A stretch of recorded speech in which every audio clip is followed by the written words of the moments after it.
Ning panahon sa pandemic, kaamba pagtabang sa mga gagmay ug bagong negosyante sa dakbayan sa Mandawi usa sa prioridad sa pagsaulog sa Business Month. Mga seminar ipaagi na sa online. Ang report ni Faye Marie Dumabo.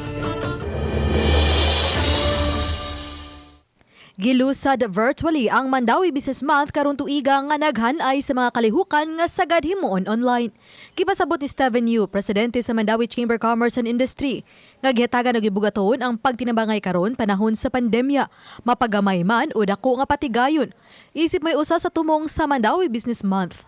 As we adjust to the better normal, we also take advantage of the digitalization happening around us.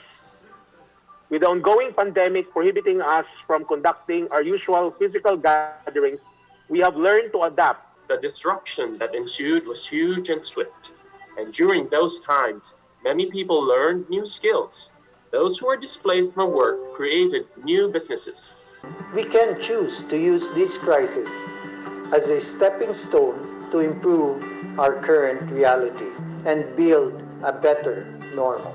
Uban sa paglusad, gihanay na usab ang mga proyekto aron mahibalik ang kaniang Butuanon River. This is MCCI's commitment of ensuring the future of the sustainability of future generations. Lakip niini ang pagpalambo sa urban gardening.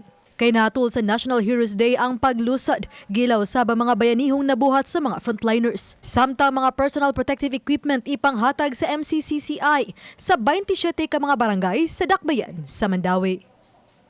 Oban ni Cleofer Lumayag, ako si Faye Marie Dumabok. Balitang Bisdak.